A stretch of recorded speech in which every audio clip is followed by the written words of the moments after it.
Today we're going to be talking about effective blog writing. So just for the agenda, um, if you go to the next slide.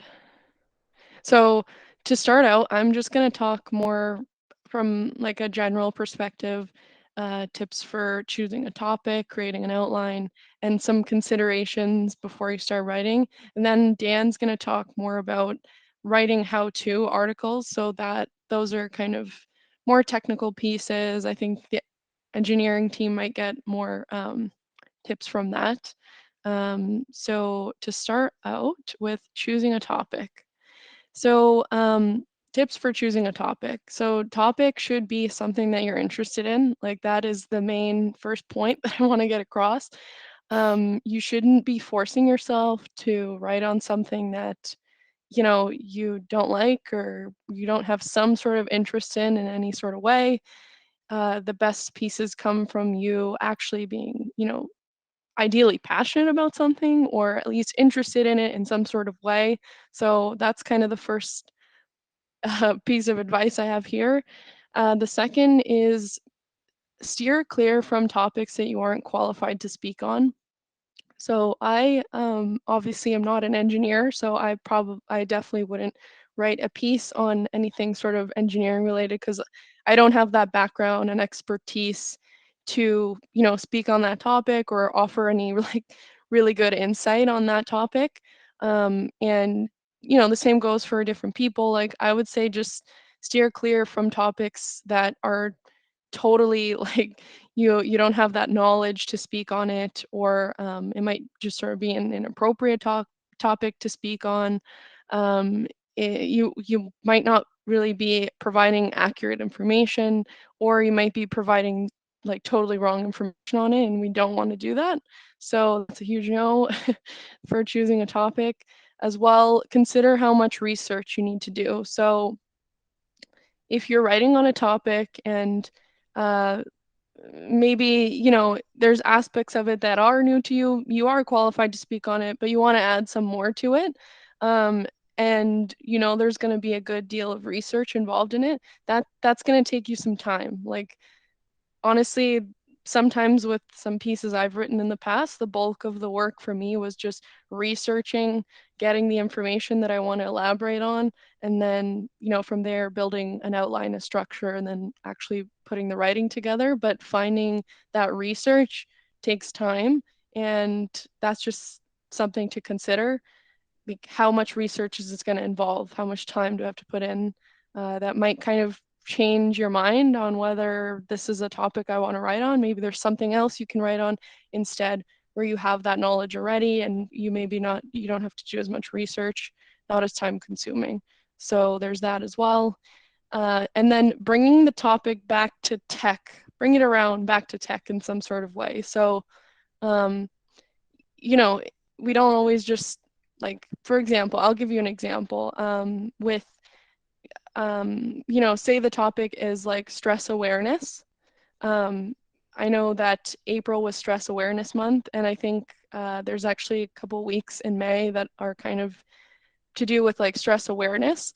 If I was to bring that topic back around to tech, well, maybe I can comment on wellness tech or, med tech or something like related to those two areas of tech. So the topic is still coming back around to tech, but you're touching on something related to stress or whatever. It's kind of just building that link between the topic that you want to write about versus like bringing it back to tech, if that makes sense. I would recommend you do this. Obviously, like TribalScale, we want to make sure that our content is relevant and we are part of the tech world. And there's a lot of topics out there that you can somehow bring back around to tech. So I would try and see if you can find that link between if there's something you want to write about and somehow relating it back to tech. That's just kind of another topic or another tip for choosing a topic. So next slide. So creating an outline. So basically, to kind of touch on why create an outline, because you might think, oh, it's time consuming. I don't really need this. I can just start writing and figure it out from there. Um, outlines basically are there to set you up for success. That's kind of just the bottom line. Having that structure is key. Structure is so important. Like, I can't stress this enough. Structure is the majority of the work, and it makes editing, writing, everything a breeze. If you outline that structure very well ahead of time, it's going to save you so much, like so much work, so much work. I can't stress this enough. The majority of the work that I do when I edit is yes, exactly. All knowledge can be reduced to lists. Exactly. So the majority of the work that I do when I edit a piece is actually just making sure that there's good structure there in place. Everyone obviously has their own writing style. And aside from just like grammar, um, and spelling mistakes, the majority of the work in a great piece comes from great structure. So it is like, I don't know how much more I can stress this, but yeah, it's this is like so important. You can use this structure, this outline, as a guide as you're writing, and it becomes so much quicker and stress-free to write a piece with this. Like, it honestly, in my experience, it not only speeds up the process, but then I know what points I need to touch on. I have a plan right there, and I'm not panicked in any sort of way. In the end, it produces a more organized and cohesive blog piece because you've outlined all your points. They all relate back to whatever topic you're speaking about. And yeah, it wraps up really nicely. When someone's reading this piece, they know every piece that they're reading or every point that they're talking about in this piece relates to your topic. And at the end, when you conclude it all, it just seems to wrap itself up very nicely. So definitely do create an outline. And when you're creating an outline, you might see how many points and sort of things you want to touch on and kind of realize, oh, like there's actually a lot that I'd like to discuss related to this topic. Maybe I can divide this up into a part one and part two, right? Because blog posts are really not supposed to be like super long. They shouldn't be like a book, they're kind of smaller, easy, more digestible pieces for someone to read. And a lot of the times when you are creating an outline, you're gonna realize, oh, I have like enough content here for two different pieces. And so it becomes a part one, part two, maybe even a part three. So definitely this is why we want to do an outline.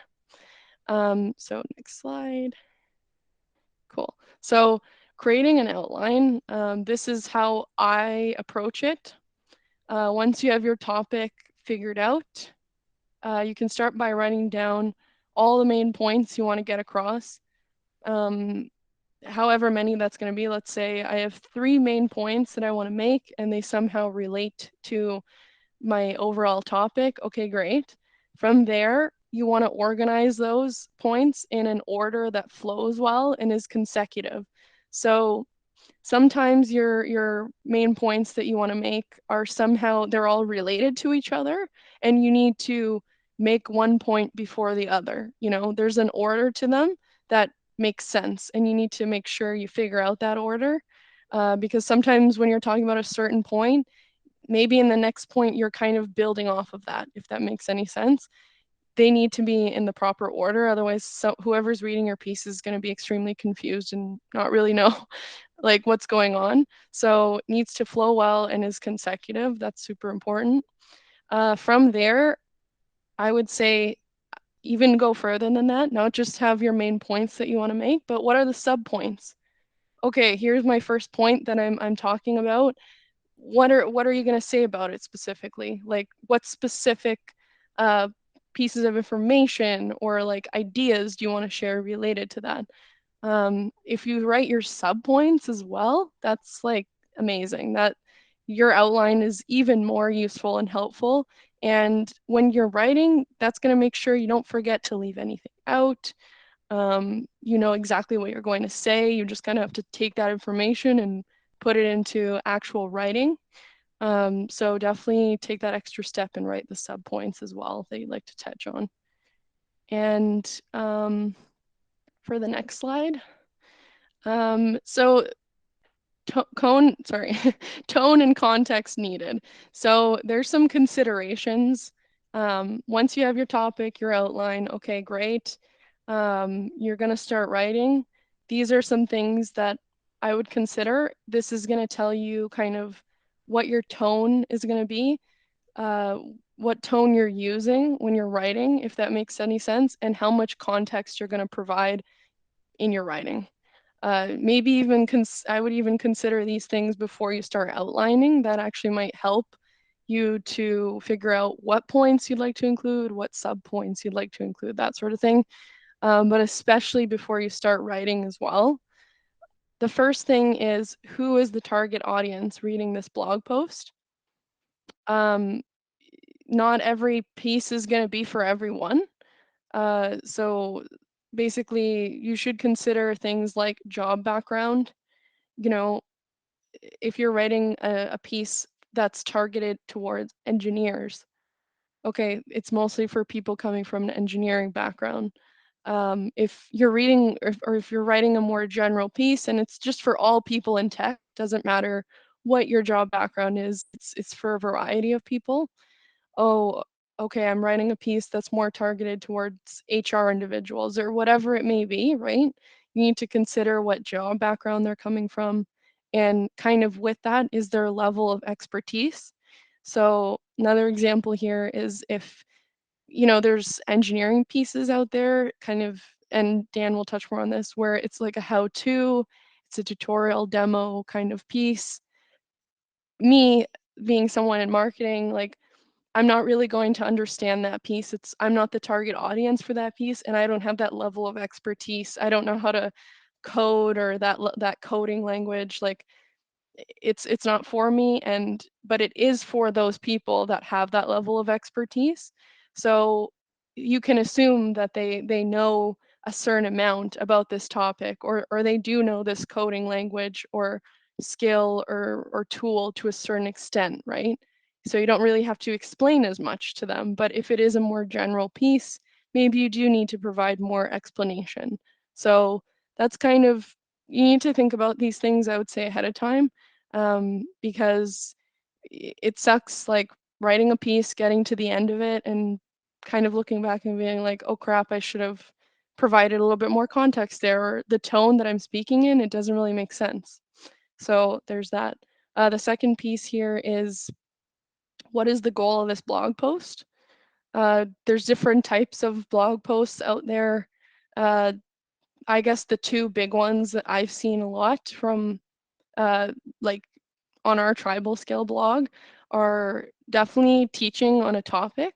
So for example, like a how-to, uh, where you're kind of showing someone how to do something and you're providing like steps that they might follow to complete an action, or you know some sort of project or something, whatever it is, you're taking them through various steps and teaching them how to do something. The second is um, speaking of your own experience. So maybe, you've just learned a new skill or something. You've, from some sort of project that you've recently completed, you've learned something and you want to share it. You're speaking about your own experience or trends that you've seen in whatever sort of industry. Like it's kind of more an opinion piece. It's more coming from your own personal experience. I've seen pieces like that as well.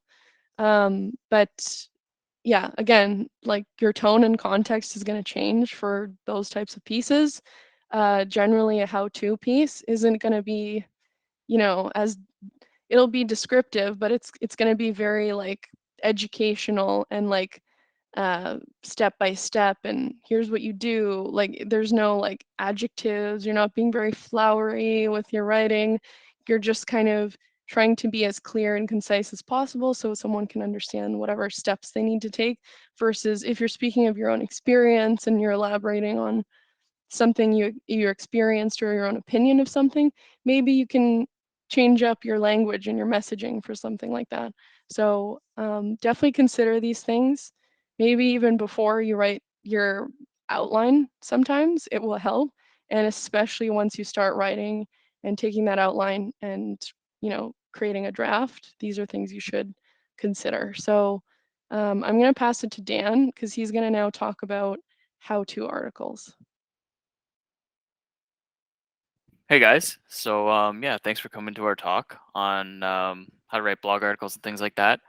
With the how-to part, I know I write quite a lot of these, but I think the method is quite simple, and hopefully that doesn't disappoint too many people.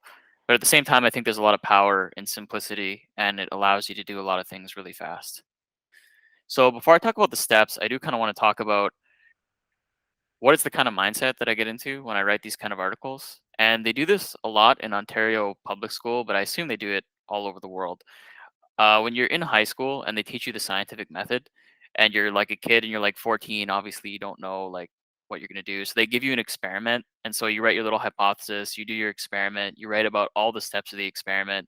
That at the end you give kind of a conclusion as to how it related to the little hypothesis that they give you. Basically, it's that like that's what we're trying to do when we write these sort of how-to articles.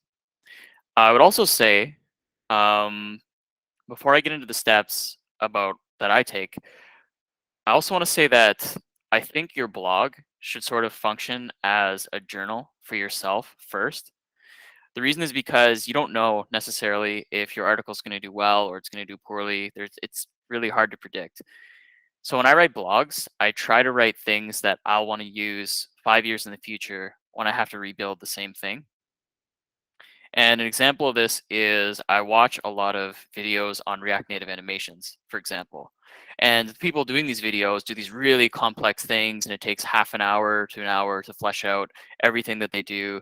And if I need to build an animation quickly for a client in the future, I can't be going through like a 1 hour video and redoing these things with all the customizations.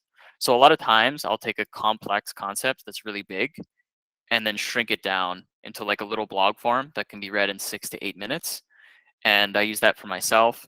And I found that other developers are really receptive to that too. And I've done really well on a few different articles, but I'll talk about those maybe a little bit later. So the first step, I think, to any good blog article is to build something that you're very interested in first.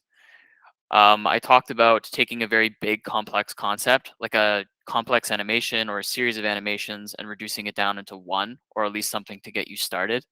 That's, I think, a really good example of this. What you build should always be something that you're really interested in. If it's something that's going to be boring to you, then you're going to hate your life and you're not going to want to write the article. So I don't recommend you build something you find is boring. Pick something you think is fun and interesting, or even something that you want to learn, and blog about that. So as you're building, what you want to do is you want to make rough steps as to what you did. So if I was setting up Bluetooth for React Native, for example, you need to start by adding the library, and then you want to talk a little bit about those steps just in your notes. Then you want to talk about the next step you took, which was maybe setting up connecting, and then the third step, setting up actually receiving the data. And this will kind of function as an outline. I don't know if you necessarily call it an outline in the context of how-tos. It's more of a list of steps, but basically, you want to form that list of steps in a rough way as you're building the app the first time. And the nice part about this is that, yeah, your outline pretty much just writes itself in that sense. So what I like to do, and this is a bit of a bonus, actually I wasn't really planning on saying this in the presentation, but it just came to mind, is when you're done building your sample project, what I like to do is actually post it on GitHub. And for me, each of these featured repositories that I have correspond to an article that I've written in the past. So anyone can go to my GitHub profile and look at anything I've done. And some of them I actually have a little bit fancy readmes. So I'll actually show like what I built and how you can run it and things like that. But anyway, once you're done your sample project, the next thing you want to do is to start writing. Usually the way I like to do this is to write the written part first. I don't like to put in the GIFs and the code right away because it can consume a lot of time and it can interrupt the flow of what you're trying to say. I think writing first is the better way to do it. It's more natural, at least for my mind. The next thing I like to do is as I'm editing it the second time around, that's when I like to add my GitHub gists and also my images and GIFs and things like that. I would say that you should try to put longer code snippets in GIFs all the time. Not GIFs, sorry, in the GitHub embed all the time because they look way nicer than trying to write it with that inline text style. Because as soon as someone's on a small screen, it squishes the code down and it becomes really unreadable. And I think the last thing you want to keep in mind is to keep balance between code, images, and writing too much. If you write too much, no one's going to be able to read it or follow it, including yourself. So if even you look at this later, you're probably going to be bored by it and not necessarily want to follow it. So the last thing I want to do is go through some helpful tips. And to demonstrate these tips, I'm going to kind of show some articles I've written in the past and how I've used these ideas. And I think one of the most important things on this list is that eye candy is important, and particularly your GIFs. So this is an article I wrote on how to use D3 with React Native. D3 is a chart library that's used in React and React Native. And the thing I like to do is lead off by showing, okay, here's what we're going to build. And as you can see, I show the animated chart right away. The reader knows exactly what they're getting into. If this is not what they want to build, then they're not going to go through this. As usual, Hangouts is janking the hell out of my animation. So if you want to look at this animation, you should look at it on your own browser. I promise you it's a million times more smooth. Hangouts is very cringe when it comes to animations, but that's an aside. Next thing is you want to assume your audience has a basic knowledge of the technology that you're talking about. You can't start from scratch every time or you'd never be able to explain anything. So in this D3 article, for example, I assume they already know React Native, and I just jump straight into talking about how to make the graphs with the SVGs. I will explain SVGs, and I will explain how D3 works with SVGs because those can be new to some people, but I don't talk about React because if you're reading this article, you probably already know React. You also use the example here of Redux, same type of thing. If your reader is here reading a React article, they probably know what Redux is already, so you don't have to re-explain React to them. The next thing I like to do is give code examples at every point. And I know I said not to use these inline things, but I think they do have their place. So what I do is every section that I write of my article has a large code snippet at the end. So in the first part, I'm showing them how to make a method that will create all the data for the graph.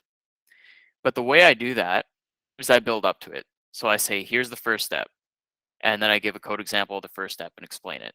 Here's step 2. And then I give an explanation of step 2. Step 3, and I give an explanation of step 3. And at the end, I say, here's how it all works together. I like to really break it down line by line with code because I find it kind of keeps people really engaged. And it even keeps me engaged when I sort of read my own stuff. And then the last thing I like to say is that if you write about a more high level topic, you want to try to use diagrams. This is an example of the iOS article I wrote regarding architecture earlier, and it helps to allow people to kind of visualize the mental model of what's going on, because if you say things in just text, people are never going to be able to figure them out. Last thing I want to say, and this actually wasn't a bullet point in here, but it'll help to increase your street cred, I guess, is whenever you write an article, I always like to link my sample project. Oh, that's not my sample project. This one should have a sample project though. Yeah, it does. It's right here. That way people can always like look up your example and they can find exactly what you did. And you'd be surprised actually how many people will actually like fork your code and like star it and use your stuff later on.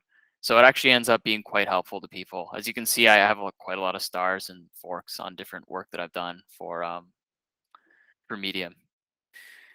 So yeah, that's all for me. And I think Alyssa as well.